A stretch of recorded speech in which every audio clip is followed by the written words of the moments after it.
보겠습니다. 말씀은 사도행전 15장 36절에서 41절 말씀이고요. 제가 PPT를 준비했는데 나가나요? 네네. 네.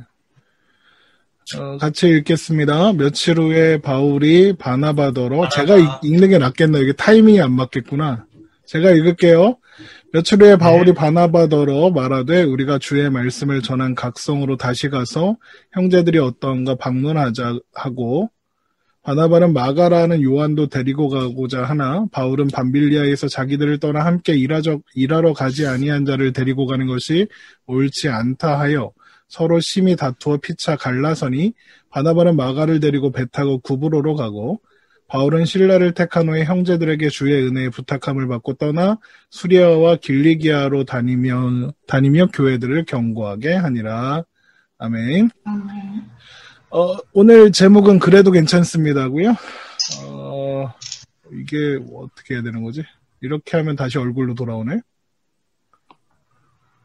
이렇게 하면 되는구나. 저는 안산에 살고 있는 이모상 목사라고 하고요.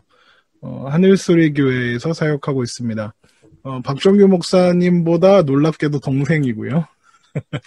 그리고 네 그랬습니다. 같이 놀던 좋은 선배님이시고 항상 소개하려니까 우리 서로 소개할 말이 별로 없어, 그지? 네, 우리 소개할 게 별로 없네요. 예, 서로 이렇게 비속어 섞어가면서 이야기를 해야 되는데. 그렇습니다. 그냥 말씀 시작할게요. 오케이. 네. 오늘 말씀 내용이 뭐냐면, 바울하고 바나바가 1차 전도 여행을 마치고 돌아왔을 때, 이제 안디옥 교회에서 사역을 하고 있던 어느 날, 바울이 바나바한테, 우리, 1차 전도 여행 때 갔었던 성을 다시 한번 방문해보자. 그리고, 그 교회들을 좀 굳게 세우고 오자라는 제안을 해요. 그래서 이제, 바나바가 그걸 찬성하는데, 근데 이제 뭐라고 하냐면 마가 요한도 데리고 가자 그래요. 화면 공유를 다시 할게요. 여기 보면 며칠 후에 바울이 바나바더러 말하되 우리가 주의 말씀을 전한 각성으로 다시 가서 형제들이 어떤가 방문하자 이렇게 제안했더니 바나바가 좋다 가자. 그런데 마가 요한도 데려가자 이러죠. 바나바는 마가라는 요한도 데리고 가고자 하나. 그렇죠? 여기에서 이제 먼저 우리가 알아봐야 될 게 여기에서 마가 요한이 누군지 이걸 좀 알아야 돼요. 이 마가 요한이 누구냐 하면 첫 번째 전도 여행, 바울의 1차 전도 여행이라고 하는데 이 첫 번째 전도 여행 루트가 처음에 안디옥 교회에서 출발해서 구브로 섬이라는 곳에 가서 전도하고 그리고 그 다음에 밤빌리아라는 지명은 기억하지 않아도 돼요.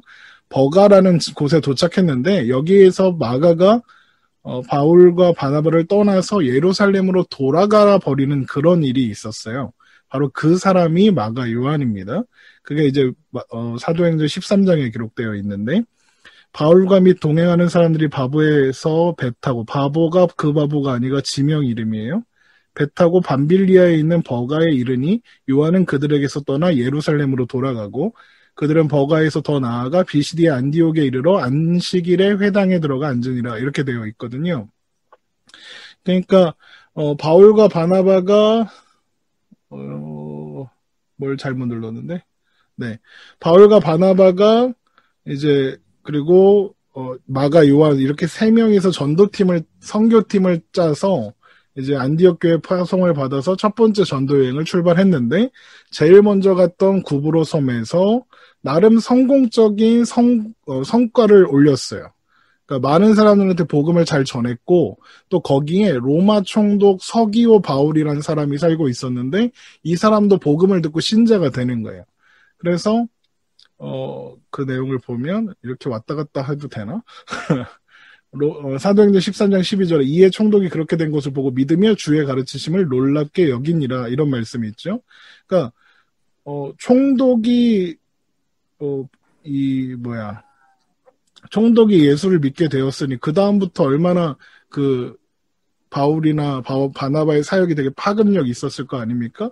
그렇게 성공적인 사역을 마치고 다음에 이제 밤빌리아라는 지역에 속한 버가에 갔는데 거기서 마가 요한이 전도 여행을 중단하고 예루살렘으로 돌아가 버린 거죠. 그런데 바울은 이런 마가 요한의 행동을 좋게 보지 않았던 거죠. 그래서 오늘 읽을 말씀에 바울은 밤빌리아에서 자기들을 떠나 함께 일하러 가지 아니한 자를 데리고 가는 것이 옳지 않다고 이야기하는 거죠. 자, 그러면 그때 왜 마가 요한이 예루살렘으로 돌아가야 했는가? 그 이야기를 좀 먼저 하려고 해요. 일단 그럼 마가 요한이 왜 돌아갔을까를 생각해 볼 때 우리가 생각할 게 뭐냐면 마가 요한과 바울 바나바가 출발한 곳이 안디옥 교회였단 말이죠. 그런데 돌아간 곳은 예루살렘이었어요. 그러니까 뭔가 다르죠? 그럼 왜 예루살렘으로 돌아갔을까? 그건 마가 요한의 집이 예루살렘이었기 때문에 그래요. 여기 보면 사도행전 12장 25절에 바나바와 사울이 부조하는 일을 마치고 마가라 하는 요한을 데리고 예루살렘에서 안디옥으로 돌아왔거든요. 그러니까 이 마가 요한의 엄마가 마리아라는 사람인데 이 마리아가 초대교회 헤롯이라는 왕이 박해를 시작하면서 야고보가 죽고 또 베드로가 감옥에 갇히는 그런 일이 있었는데 그때 베드로가 천사의 도움으로 빠져나왔어요. 그리고 빠져나와서 베드로가 제일 먼저 간 곳이 이 마리아, 마가 요한의 엄마네 집이었단 말이죠. 그러니까 마가 요한네 집인 거죠.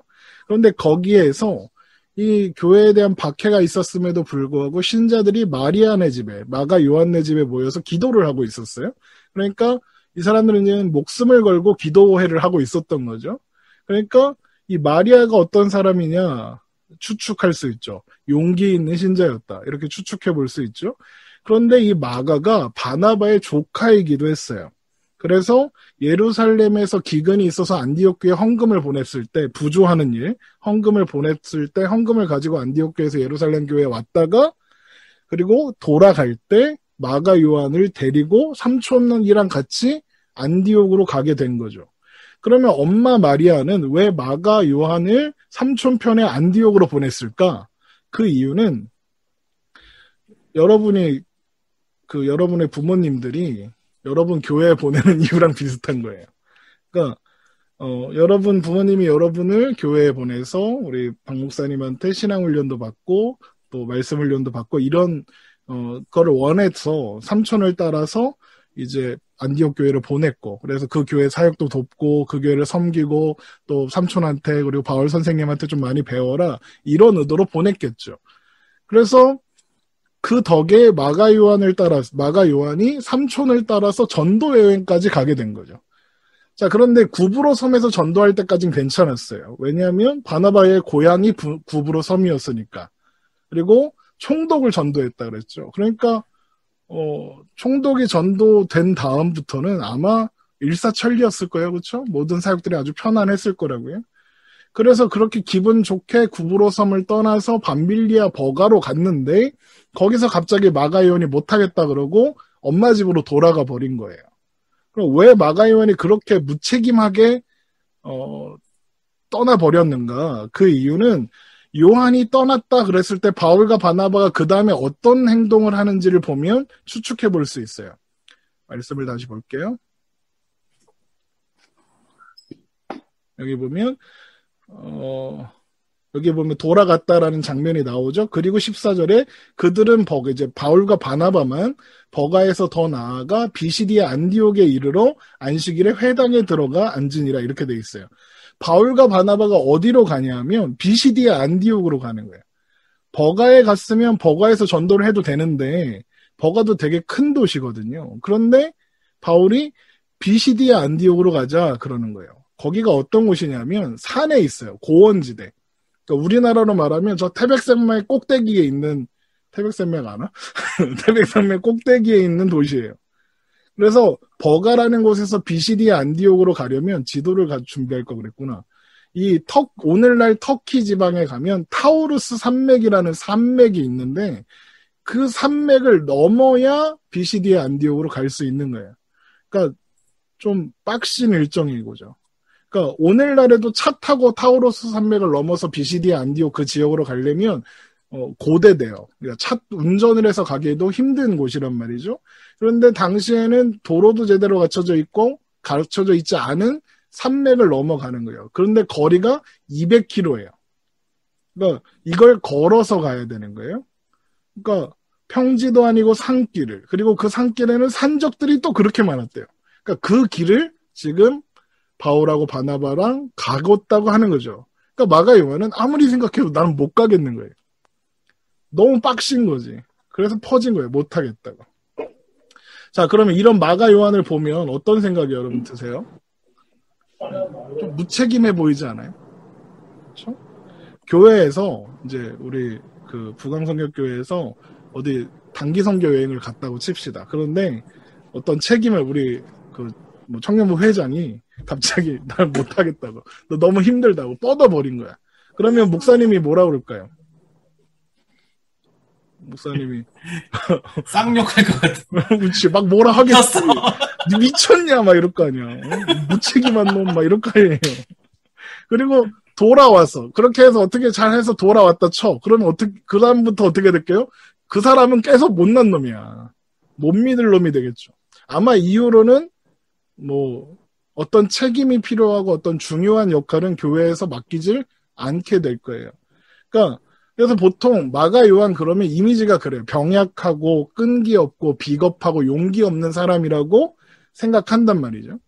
자, 그런데 여러분, 이 마가가 첫 번째로 기록된 복음서라고 하는 마가복음을 쓴 사람이에요. 그리고 나중에 바울의 가장 중요한 동역자가 된 사람이고, 베드로가 자기 아들이다라고 할 정도로 여기는 동역자였어요. 그러다가 나중에 알렉산드리아라는 지역에 있는 교회에 요즘으로 말하면 담임 목사였다가 거기서 순교를 해요. 그러니까 좀 다르죠, 뭔가. 여기 말씀을 한번 볼게요. 골로새서 4장 10절, 나와 함께 갇힌, 이거 이제 바울이 쓴 책이죠. 나는 바울이에요. 나와 함께 갇힌 아르스타고와 바나바의 생질, 바나바의 조카 마가와 이 마가에 대해서 너희가 명을 받았으면 그가 이르거든 영접하라 그러죠. 그러니까 바울이 지금 마가를 되게 존중하고 되게 소중한 동역자로 여기고 있다는 거죠. 또 디모데 후서에도 그런 표현이 나와요. 누가만, 이거 바울이 쓴 책이죠. 누가만 나와 함께 있느니라 내가 올 때에 마가를 데리고 와라. 그가 나의 일에 유익하다. 이거 바울이 하는 말이에요. 그리고 빌레몬서 1장 24절에 또한 이것도 바울이 쓴 편지죠. 나의 동역자 마가가 문안한다 라고 하죠. 또 베드로가 이런 말을 해요. 베드로전서 5장 13절에 택하심을 받은 바벨론에 있는 교회가 너희에게 문안하고 내 아들 마가도 문안한다 이렇게 이야기하죠. 그러니까 바울과 바나바를 1차 전도여행에서 버리고 도망간 마가 요한하고 마가 요금을 기록하고 바울과 베드로의 소중한 동역자고 교회의 중요한 리더가 되고 순교자가 된 마가가 같은 사람인 거예요. 좀 뭔가 언밸런스하죠. 매치가 잘 안 되죠. 에이, 이름만 같은 사람 아닙니까? 이런 사람도 있어요. 근데 같은 사람이에요. 그러니까 이게 캐릭터가 잘 파악이 안 되죠. 뭐 이랬다가 저랬다 이상하다. 이해하기는 어렵지만 이 병약하고 비겁하고 끈기 없고 용기 없는 이 마가 요한이 마가요 복음의 기록자고 바울과 베드로의 동역자가 되고 교회의 지도자 순교자까지 되었다는 건 분명한 사실이겠죠. 그러면 마가 요한한테는 도대체 무슨 일이 있었는가? 그러니까 이런 변화가 도무지 납득 안 되니까 보통 이제 어떻게 사람들이 생각하냐면 바나바 덕분이다. 바나바가 지금 바울이 데려가지 말자고 하는데 그래도 우겨서 마가 요한을 데리고 전도 여행을 가갖고 잘 훈련시키고 배려해주고 잘 가르쳐 주셔서 마가 요한도 쓸모 있는 사람이 됐다. 보통 그렇게 이야기해요. 그래서 바나바처럼 좋은 목사님이 필요하다. 뭐 그런 이야기도 하죠. 물론 바나바는 좋은 사역자예요. 좋은 목회자이고 좋은 전도자예요. 마가 요한도 바나바한테 많은 걸 배웠을 거예요. 그런데 한번 생각해 보세요. 사도행전 15장에서 바나바가 마가 요한을 데리고 가자고 한 게 바나바의 생각과 의지로 가능한 일이었을까 생각해 보세요. 바나바가 마가 요한을 훈련시켜야지. 그렇게 생각하고 데리고 가자 했을까?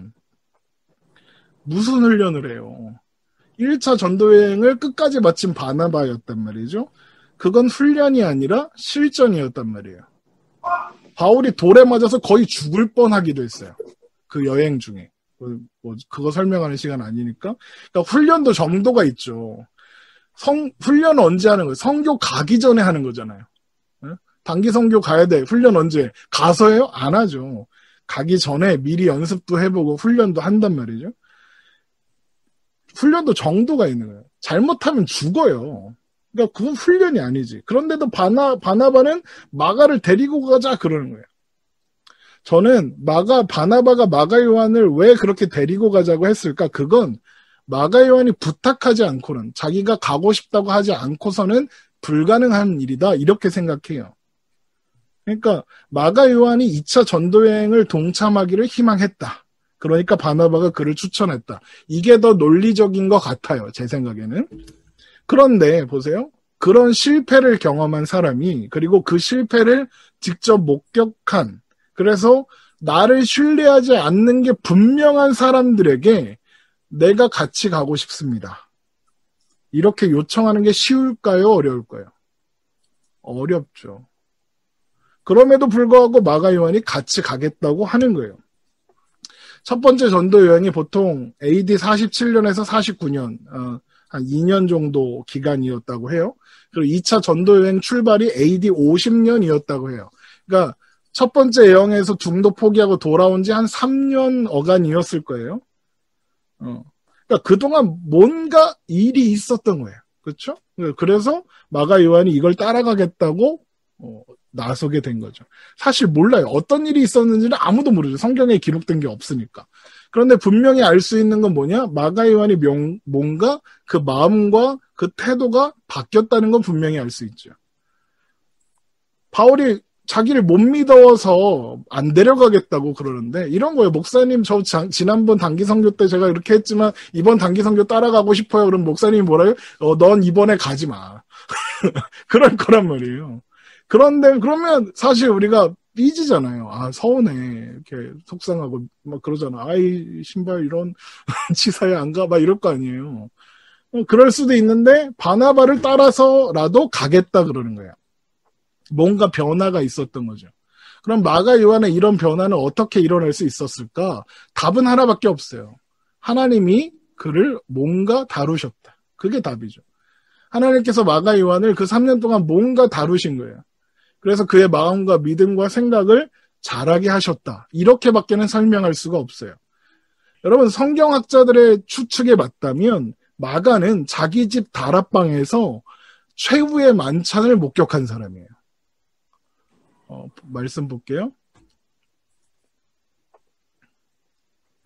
자, 보세요. 최후의 만찬, 집주인에게 이르되 선생님이 내게 하는 말씀에 내가 내 제자들과 함께 유월절 먹을 객실이 어디 있느냐 하시더라 하라. 그리하면 그가 자리를 마련한 큰 다락방을 보이니 거기서 준비하라 하시니 그들이 나가 그 하신 말씀대로 만나 유월절을 준비하니라. 이렇게 돼 있어요. 이게 마가의 집에 있는 우리 그거 알잖아요. 마가의 다락방 들어보셨죠? 그러니까 이게 마가의 다락방이었을 거다 그래요. 그러면 이것만 봤느냐? 아마도 예수님이 십자가에서 죽으시고 부활하셔서 제자들을 만나시는 장면도 봤을 거예요. 요한복음 20장 19절 이날 곧 안식 후 첫날 저녁 때에 제자들이 유대인들을 두려워 모인 곳에 문을 닫았더니 예수께서 오사 가운데 서서 이르시되 너희에게 평강이 있을지어다 하죠. 이 장소가 마가의 다락방이었을 것이다 라고 성경학자들이 추측해요. 또 그뿐이 아니라 예루살렘 교회 신자들에게 성령님이 임하시는 순간에도 거기 있었을 거예요. 사도행전 1장 13절 들어가 그들이 유하는 다락방으로 올라가니 베드로와 요한, 야고보, 안드레와 빌립, 도마와 바돌로메, 마테아 및 알페오의 아들 야고보, 셀로디 시몬 야고보의 아들 유다가 거기 있다. 그러죠. 그런데 사도행전 2장 1절에 오순절 날이 이미 이름에 그들이 다 같이 한 곳에 모여 있더니 성령이 임하시죠. 그리고 베드로가 죽을 위기를 넘기고 하나님의 도우심으로 옥에서 나와 어디로 왔다고요? 자기네 집, 마가 요한의 집으로 왔어요. 그것도 봤죠. 사도행전 12장 11절. 이에 베드로가 정신이 들어 이르되 내가 이제야 참으로 주께서 그의 천사를 보내어 나를 헤롯의 손과 유대 백성의 모든 기대에서 벗어나게 하신 줄 알겠노라 하여 깨닫고 마가라 하는 요한의 어머니 마리아의 집에 가니 여러 사람이 거기에 모여 기도하고 있더라. 이렇게 되어 있죠. 그러니까 마가 요한은 바울도 못한 놀라운 경험들을 하고 있었던 사람이에요. 하지만 어머니의 신앙처럼, 어머니는 되게 용기 있는 신앙이었다 아까 말씀드렸죠. 근데 마가 요한은 어머니의 신앙에 닮아가지 못했죠. 온전히 자기의 신앙으로는 서질 못했던 거죠. 그래서 엄마가 어떻게 해요? 마가 요한 아들을 안티옥으로 보내서 이제 믿음과 마음이 자라기를 바랬는데 그 믿음과 마음이 채 다 자라기도 전에 1차 전도 여행에 동참하게 됐고 그래서 중도 포기하는 일이 있었던 거죠.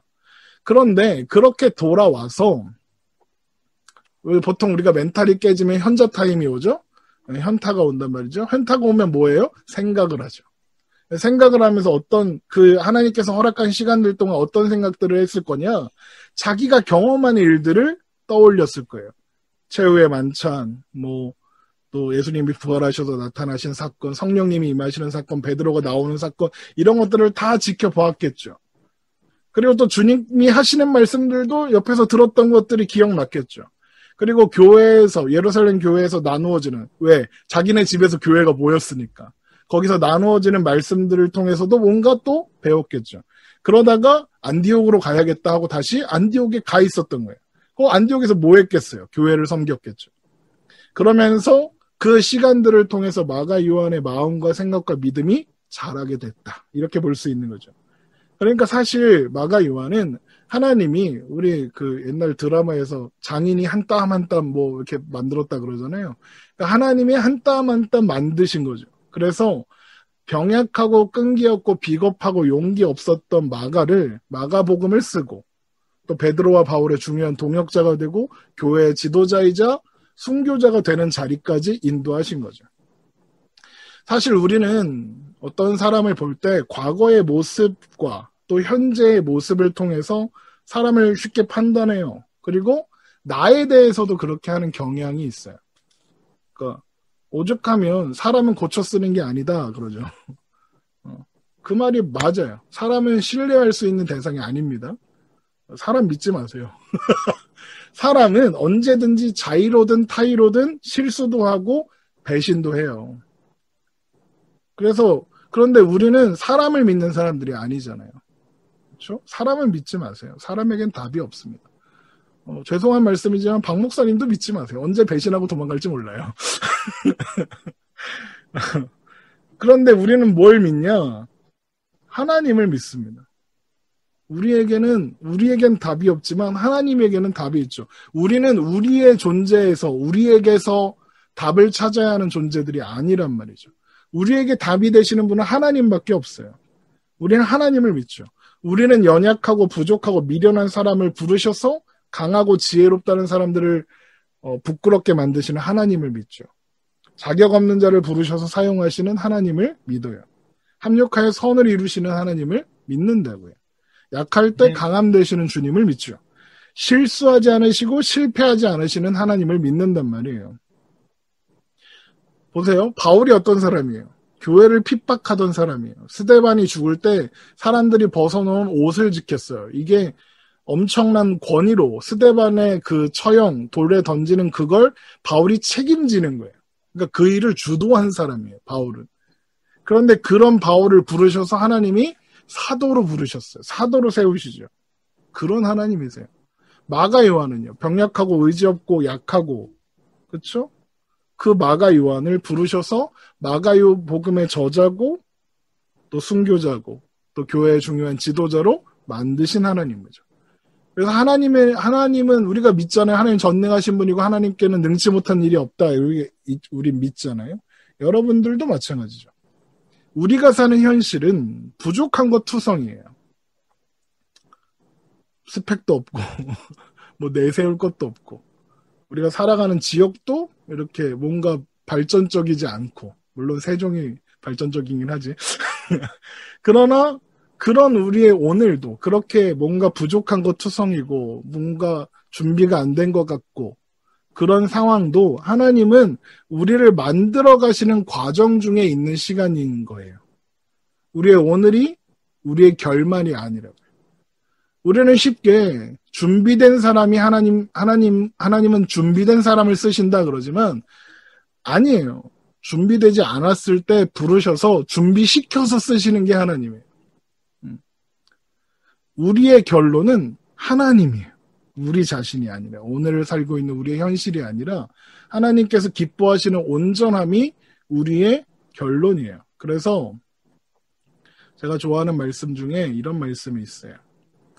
빌립보서 1장 6절 말씀이 있네. 너희 안에서 착한 일을 시작하신 이가 그리스도 예수의 날까지 이루실 줄을 우리는 확신하노라. 하나님이 시작하셨대요. 그러면 누가 이루신다고요? 하나님이 이루신다고요. 합력하여 선을 이루신 하나님께서 우리의 오늘을 붙잡고 계신다는 거죠. 여기가 이제 1부. 이제 2부 시작. 자, 그런데 또 궁금한 게 있어요. 뭐냐? 바울은 왜? 마가요한이 못하겠다고 그러는데, 이건 너무 무리하다고 그러는데, 굳이 비시디아 안디옥으로 기어 올라가는 걸까요? 그놈은, 바울은.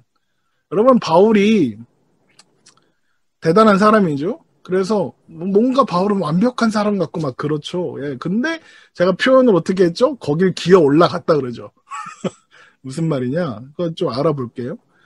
마가 요한이 못 가겠다고 하는데 바울은 거길 기어 올라간 거예요. 또 자기의 중요한 동역자인 바나바가 마가 요한 데리고 가자 그러는데 굳이 싫다고 하잖아요. 어떻게 해요? 바나바랑 찢어지는 거예요. 제일 친했던 사람이 그걸로 찢어졌어요. 자, 먼저 마가 요한이 못 가겠다고 하는데 마가를 버리고 간 거예요. 쉽게 말하면.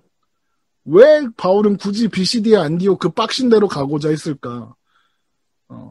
사실 바울과 바나바 그리고 이제 마가가 지금 도착한 버가는 로마의 주요 항구 도시고 큰 도시예요.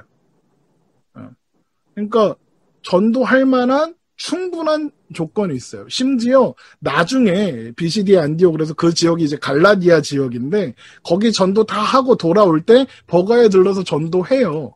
그러면 거기부터 하면서 올라가도 되잖아요. 근데 굳이 비시디아 안디옥으로 가겠다 그러는 거죠. 마가 요한이 무리하다고 못 가겠다고 그러는 여정이에요. 그런데도 바울이 비시디아 안디옥으로 가야 했다. 그건 바울은 비시디아 안디옥으로 갈 수밖에 없는 이유가 있었다라고 생각할 수 있는 거예요.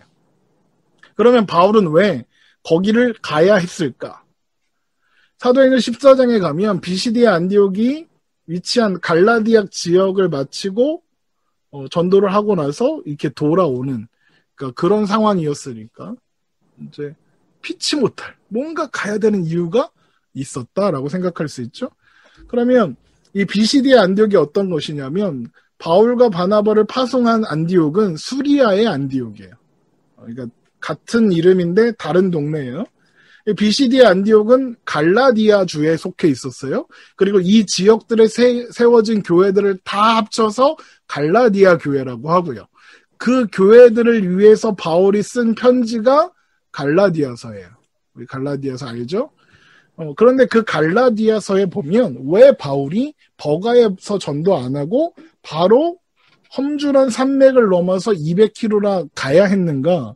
그 이유가 힌트가 될 만한 말씀이 있어요. 그걸 볼게요. 갈라디아서 4장 13절 내가 처음에 육체의 약함으로 말미암아 너에게 복음을 전한 것을 너희가 아는 바라 그래요. 그러니까 바울이 자신의 갈라디아에 처음 복음을 전하러 가게 되었던 이유를 뭐라고 하냐면 육체의 약함 때문이었다라고 해요. 여기에 약함이라고 번역된 헬라어 이스데네이아라는 단어가 있는데 이게 병이에요, 병. 어디가 아픈 거야. 그러니까 바울이 비시디아 안디옥에 가고 갔을 때 무슨 병이 있어서 거기에 갔었던 거야. 그러면 바울이 무슨 병을 앓았을까? 성경학자들이 보통 어떻게 추정하냐면 이 버가라는 곳이 약간 무덥고 습한 기후였대요. 그런데 그 지역에 여러 가지 풍토병들이 돌고 있었대요. 그러니까 오늘날은 뭐 필리핀 같은데 단기 선교 간다 그러면 우리가 말라리아 같은 거 걸릴까봐 미리 약도 먹고 막 댕기열 같은 거 걸릴까봐 뭐 모기약도 막 바르고 그러잖아요. 그러니까 그런 비슷한 기후였나 봐요. 그러니까 어떤 사람은 말라리아 걸렸을 거다, 어떤 사람은 댕기열 같은 거 걸렸을 거다, 막 이렇게 추측하는데, 어쨌든 풍토병이 걸린 거예요. 그런데 당시의 의료 수준에서 이 풍토병이는 그 지역에서만 걸리는 병이잖아요. 그래서 어떻게 하냐면, 여길 떠나면 되는 거예요. 그러니까, 병 걸린 데를 떠나는 게 가장 좋은 치료 방법이다라고 생각했어요, 사람들이, 당시에. 그러면, 이제, 병을 고치려면 버가를 떠나야 했던 거죠. 그러니까 바울의 입장에서 생각해보면 지금 상황이 답답했을 거예요. 고통스럽기도 했겠죠. 구브로 섬에서 버가로 가는 길에 얼마나 기대에 차 있겠어요. 버가에 가면 이것도 하고 저것도 하고 이렇게 복음도 전하고 우리 회당에 찾아가서 복음 전하고 그래서 어떻게 이방인들을 만나고 이래서 복음을 전해야지 막 그런 막 계획도 하고 그 버가 다음에 어디로 가지 막 이렇게 막 꿈도 꾸면서 막 그러면서 버가에 도착했겠죠. 그런데 도착하자마자 뭘 해보기도 전에 병이 걸린 거예요. 그런데 치료법이 뭐야? 거기를 떠나는 거죠. 자, 그러면 여기서 한번 생각해 보자고요. 그럼 왜 바울은 굳이 비시디아 안디옥으로 가고자 했을까? 그곳을 떠나면 되는데. 물론 비시디아 안디옥이 그 병을 고치기에 되게 좋은 곳인 건 맞아요. 왜냐하면 습한 기후였던 버가와 달리 얘네는 비시디아 안디옥은 산 꼭대기 있다고 그랬잖아요. 선선해요. 선선하고 공기도 좋고 건조해요. 그러니까 풍토병을 치료하기에 좋은 환경인 건 사실이란 말이죠. 그런데 병에 걸렸어요. 바울이 지금. 그럼 200km를 가야 돼요. 갈만한 곳인가요? 산맥을 넘어가야 돼요. 갈만할까요? 그 가는 길에 도적이 막 있대요. 갈만할까요? 병 걸린 상태에선 가면 안 되는 곳이에요. 따지자면. 그런데 거길 가겠다고 그러는 거죠.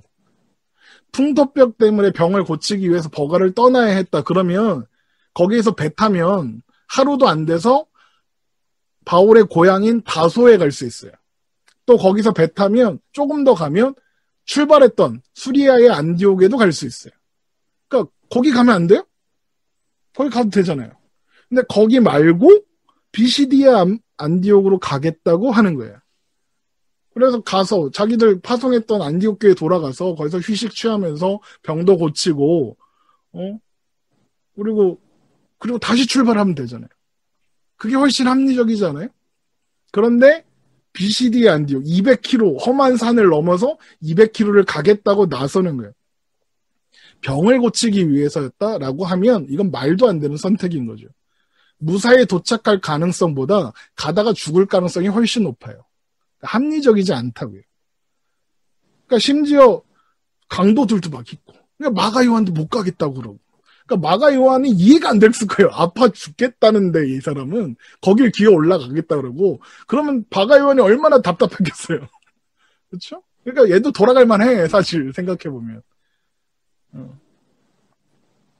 왜 바울은 그런 위험한 선택을 했을까? 그건 구브로에서 지나치게 성공을 해서 그래요.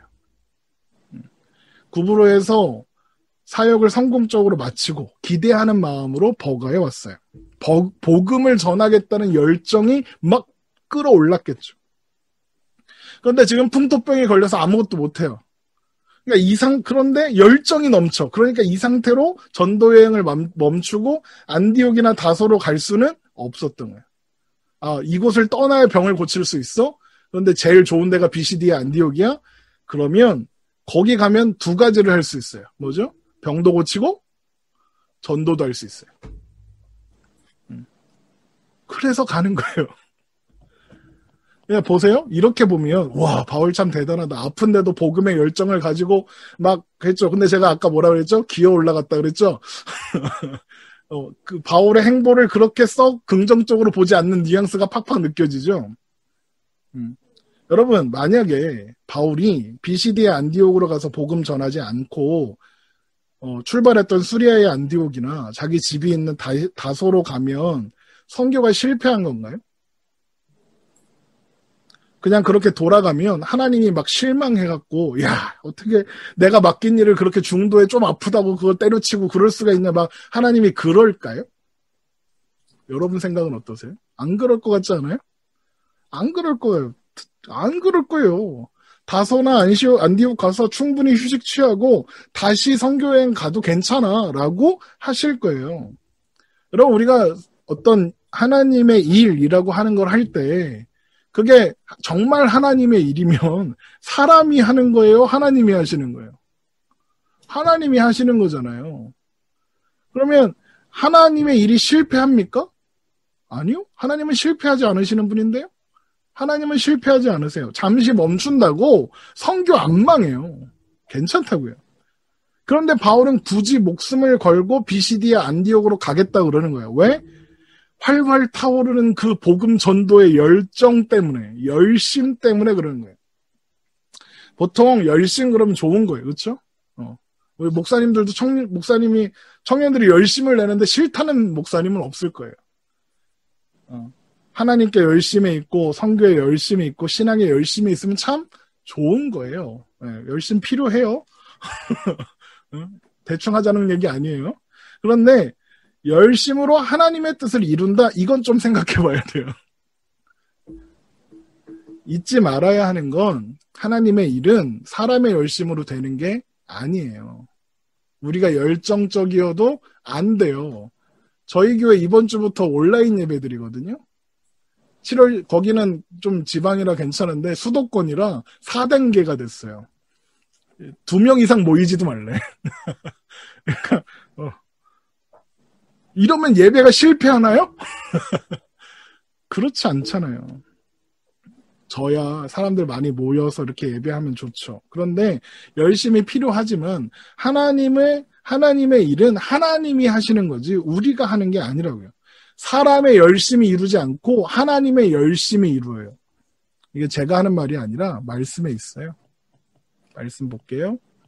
이사야 9장 7절이에요. 그 정사와 평강이 더함이 무궁하며 또 다윗의 왕자와 그의 나라에 군림하여 그 나라를 굳게 세우고 지금 이후로 영원히 정의와 공의로 그것을 보존하실 것이라. 여기 뭐라고 되어 있죠?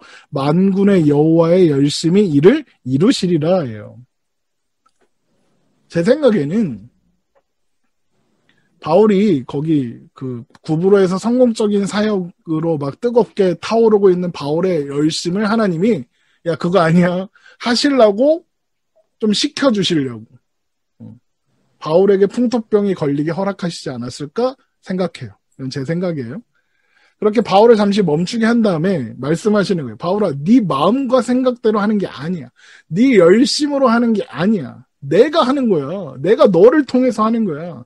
너는 나를 따라와야 돼. 야, 잠깐 멈춰봐. 오버하지 말고 좀 멈춰봐. 내가 너를 어떻게 불렀니? 내가 너를 어떻게 이 자리까지 오게 했니? 네가 했니? 네가 선택했니? 네 열심으로 한 거니? 아니지. 그거 아니잖아. 너는 그런데 왜 지금 너의 열심으로 내가 너에게 맡긴 일을 하려고 하는 거야? 내가 너한테 맡긴 일은 내가 너로 하여금 되게 하는 일이지 네가 이루는 게 아니야 라고 말씀하시려는 것 같아요. 제가 볼 때.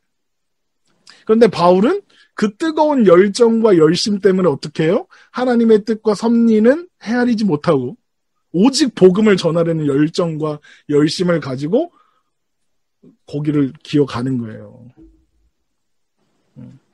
같은 이유로 바울은 마가 요한을 가장 중요한 동역자였던 바나바와의 갈등하고 헤어지면서까지 마가 요한 2차 전도여행 때 데려가고 싶지 않았던 거예요.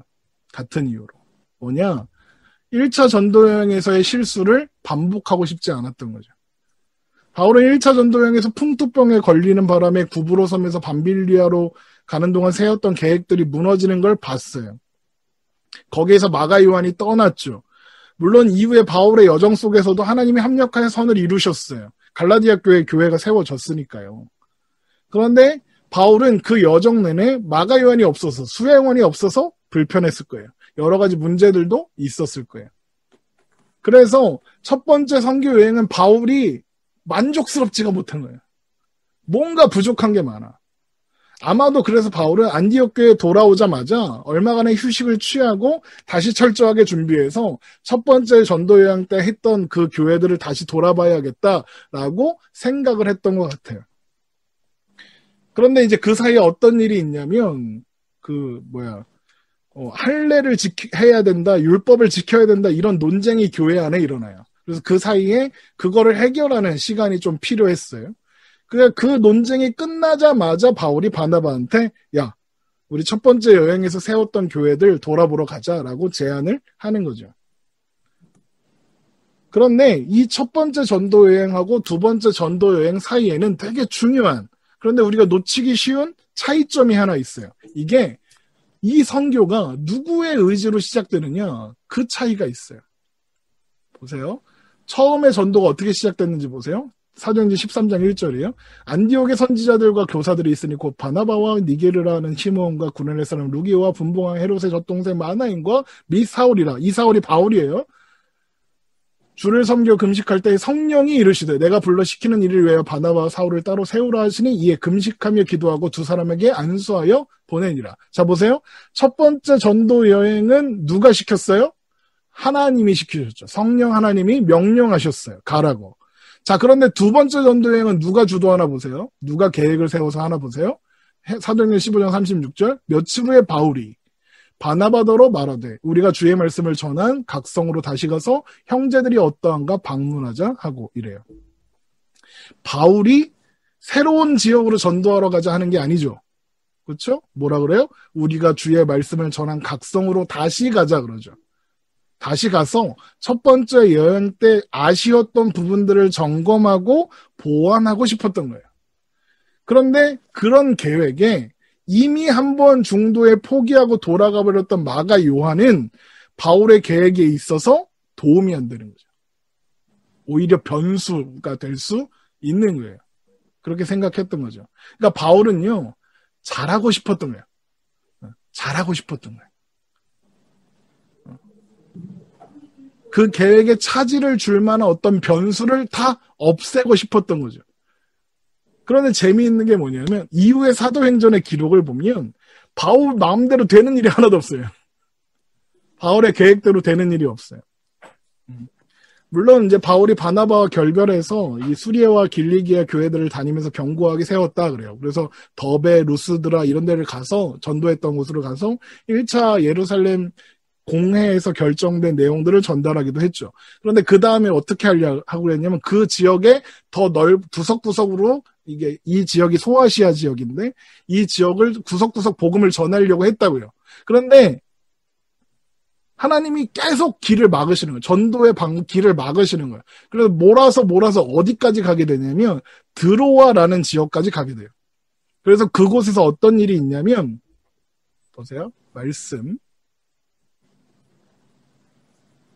자, 사도행전 16장 7절이에요. 7절이에요. 6절은 어디 갔어? 6절은 제가 읽고 성령이 이 아시아에서 말씀을 전하게 못하게 하시거늘 그들이 부르기아와 갈라디아 땅으로 다녀가 무시아 앞에 이르러 비두니아로 가고자 애쓰다 예수의 영이 허락지 아니하시는지라. 그러니까 성령님이 막으시고 예수님이 허락지 않으시죠. 그래서 어떻게 해요? 무시아를 지나 드로아까지 내려갔죠. 그랬더니 어디서 무슨 일이 있느냐. 밤의 환상이 바울에게 보이니 마게도냐 사람 하나가 서서 그에게 청하여 이르되 마게도냐로, 오늘날의 유럽 지역이에요. 그리스 쪽. 마게도냐로 와서 우리를 도우라 하거늘 바울이 그 환상을 보았을 때 우리가 곧 마게도냐로 떠나기를 힘쓰니 이는 하나님이 저 사람들에게 복음을 전하라고 우리를 부르신 줄로 인정함이로라. 그러니까 마게도냐로 마게도냐로 가서 복음을 전하게 된 이 일은 애초에 바울의 계획에는 없었던 거예요. 그러니까 바울은 바나바와 결별하면서까지 잘 해보려고 실수가 없게 하려고 그랬는데 자기 계획과는 예상과는 전혀 상관없는 마게도냐로 가서 복음을 전하게 되는 거죠. 그러니까 여러분, 바울은요, 완벽한 사람이 아니에요. 바울도 배워야 하는 게 있어요. 뭘 배워야 했느냐? 이걸 배워야 돼요. 잠언 16장 9절. 사람이 마음으로 자기의 길을 계획할지라도 그 걸음을 인도하시는 이는 여호와시니라. 이걸 배워야 했어요. 이 말씀은 사람들이 보통 오용해서 어떻게 하냐면 내가 계획을 하면 하나님이 이루어 주신다 이렇게 생각하는데 그게 아니라 이게 계획할지라도잖아요. 벗이에요. 내가 계획했어. 그러나 그의 걸음을 인도하시는 분은 하나님이시다 이런 뜻이죠. 우리가 어떤 뜻을 품고 어떤 계획을 세웠다 해도 그 이면에는 하나님의 뜻이 있고 우리의 생각과 계획과는 상관없이 하나님은 하나님의 뜻을 이루신다. 그러니까 그런 뜻이에요. 이 말씀은. 그러니까 바울은 이 시간을 통해서 이걸 배워야 했던 거죠.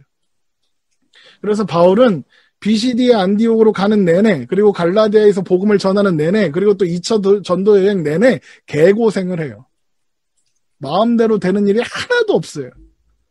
그런데 바울은 그 마음대로 되는 일이 하나도 없다는 그 시간들을 통해서 자신의 삶이 그리고 자신에게 맡겨진 사역이 자신이 무언가 이루어야 하는 삶이 아니라 하나님께서 바울을 통해 이루어 가시는 삶이라는 걸 배우게 되는 거예요. 그래서 결국에는 어디로 가게 되냐면 이런 고백을 하게 되죠. 고린도전서 15장 10절이에요. 그러나 내가 나 된 것은 하나님의 은혜로 된 것이니 내게 주신 그의 은혜가 헛되지 아니하며 내가 모든 사도보다 더 많이 수고하였으나 내가 한 것이 아니요 오직 나와 함께 하신 하나님의 은혜로라 이렇게 가는 거예요. 그러니까 바울은 이 고백을 하게 하는 자리로 인도함을 받고 있는 거죠. 그러니까 바울은 자신에게 현재 자신이 된 게 그렇게 되려고 애써서 된 게 아니라 하나님께서 하나님의 은혜로 되게 하신 결과다라고 고백하는 거예요. 내가 나 된 것은 하나님의 은혜로 된 것이다. 그걸 알게 되니까 가장 힘들 때 떠났던 마가 요한이 이해가 되는 거예요. 용서도 할 수 있고 사랑할 수 있게 되는 거예요. 왜? 마가 요한도 되게 하시는 분은 하나님이시라는 걸 알게 되었으니까. 물론 하나님은 바울의 열심 그리고 이후에 바나바와의 결별도 어떤 실패나 좌절로 가게 내버려 두지 않으셨어요. 그 일을 통해서도 합력하여 선을 이루셨죠. 바울의 억지를 통해서 그 억지로 간 BCD의 안디옥에서도 하나님의 일을 이루셨어요. 갈라디아 교회 교회들이 세워졌다니까요. 그리고 거기에서 디모데라는 바울의 가장 중요한 동역자 중에 한 사람인 디모데를 만나게 되기도 해요. 바나바와 결별했어요. 바울의 계획대로 된 일은 없었지만 그래서 그 덕에 유럽의 복음이 전해질 수 있었죠. 그러니까 하나님은 언제나 우리가 깽판 쳐도 합력하여 선을 이루게 하세요. 여기에서 하나님이 모든 것을 합력하여 선을 이루신다. 로마서 8장에 있는 말씀인데 여기에서 모든 건 정말 모든 거예요. 우리가 잘하는 거, 우리가 헌신하는 거, 뭐 이런 것만이 아니라 우리가 못난 거, 우리가 멍청한 짓 한 거, 우리가 약한 짓 한 거, 미련한 짓 한 거, 이런 것까지 다 포함하는 모든 것이에요. 우리는 그런 하나님을 믿는 사람들인 거죠. 자, 그러면 그거 궁금하지 않아요? 이후에 바울과 바나바는 어떻게 되었을까? 철천지 원수가 돼서 피 터지게 맨날 싸웠을까? 아닐 거예요. 다투고 헤어지긴 했지만 감정이 상해서 다시는 안 봐. 너 나 아는 척만 해봐. 너 뒤져. 막 이렇게 한 건 아닐 거예요. 바울과 바나바가 다투었다라고 번역된 단어가 헬라어 파록시스모스라는 단어인데 이 단어는 필요 없는 단어예요. 그냥 알고 있으세요? 성경에 딱 2번만 사용돼요. 그런데 한 군데가 이 사도행전이고 다른 한 군데가 어디냐면 히브리서 10장 24절이에요. 그런데 거기서는 어떻게 번역이 되냐? 이렇게 번역이 돼요. 서로 돌아보아 사랑과 선행을 격려하며 이렇게 돼 있어요. 아까 다투다라고 했던 그 단어가 여기서 뭐라고 번역이 됐어요? 격려하며 이렇게 돼 있죠. 그러니까 다툼이라는 의미로도 해석이 되지만 격려한다, 자극을 준다라는 의미로도 해석이 되는 거죠. 그러니까 서로 심히 다투어 피차 갈라서니라고 했던 그 말씀은 서로 격려하며 헤어졌다라고도 번역할 수 있는 거예요. 보세요. 서로 심히 다투어. 같은 단어예요. 그러니까 바울과 바나바의 결별은 나는 맞고 너는 틀렸어. 이렇게 결론 간 게 아니라 너와 나의 생각은 다르지만 그 다른 생각을 통해서도 하나님은 이루신다. 하나님의 뜻이 이루어지길 바란다. 어떤 그런 나눔이 아니었을까. 그때 당시에는 아니었어도 나중에 그거 배웠겠죠. 하나님은 두 사람의 결별도 합력하여 선을 이루셨으니까요. 그렇죠? 어쨌든 우리가 우리 사람들, 우리 청년들, 우리 교회 성도들 모두 생각이나 마음이나 계획이 다 다르죠. 생각하는 것도 다르고 좋은 교회, 좋은 청년부 이런 기대나 생각도 다 들을 거예요. 그런데 우리가 본질, 복음이라는 진리에서의 일치가 있으면 생각과 마음과 계획이 다르더라도 그런 생각과 마음과 계획을 인도하시는 분은 하나님이시라는 거 우리가 그걸 신뢰한다면 서로 격려하면서 함께 갈 수 있는 거예요. 여기에는 저 미련한 놈, 저 부족한 놈, 저 멍청한 놈도 포함하는 거예요. 내 생각과 다르다고, 혹 한 번 실수했다고, 그 사람을 부정하고 버리고 막 그런 어리석음을 범하지는 않았으면 좋겠어요. 우리는 사람이 아니라 합력하여 선을 이루시는 하나님을 신뢰하는 사람들이니까요. 그래서 아마도 우리들도 여러분들도 어느 날 어느 때에 바울과 같은 고백을 하게 될 거예요. 내가 나 된 것은 하나님의 은혜로 된 것이다. 이런 고백을 할 수밖에 없는 날이 올 거예요. 물론 그런 생각이 들 수도 있어요. 그럼 대충 살면 되나요? 하나님이 은혜로 다 알아서 해주신다면서요. 그러면 난 아무것도 안 하고 가만히 있으면 되나요? 이런 생각을 들 수도 있을 거예요. 예. 근데 바울이 보세요. 지가 하고 싶은 대로 막 하죠. 그랬더니 어떻게 해요? 개고생하고 하나님이 이렇게 하나님이 원하시는 자리로 가게 하시죠. 마찬가지예요. 우리가 아무것도 안 하고 손 놓고 있으면 어떻게 할 것 같아요? 움직이게 하시겠죠. 어떻게든 움직이게 하실 거예요. 우리의 인생은 우리가 내 맘대로 계획하고 생각하는 대로 사는 것처럼 보이지만 결국에는 하나님께서 되게 하시는 삶이라는 거 기억해야 하겠습니다. 우리의 삶은 뭔가 해내는 삶이 아니라 되어지는 삶이에요. 우리는 그렇게 오늘을 살고 날마다 그걸 깨닫게 될 거예요. 내 주제를 깨닫고 하나님의 하나님 되심을 깨닫게 될 거예요. 그리고 믿게 될 거예요. 뭘 믿게 되느냐? 우리의 모든 순간, 모든 시간 속에서 하나님의 섭리가 일하고 계시고 그 가운데서 우리는 되어져 가고 있었다는 걸 깨닫게 될 거예요. 그리고 그걸 믿게 되겠죠. 심지어 어떨 때는 애써서 막 마음을 다해서 하나님을 향한 열심을 내놓았는데 그게 좌절당하기도 할 거예요.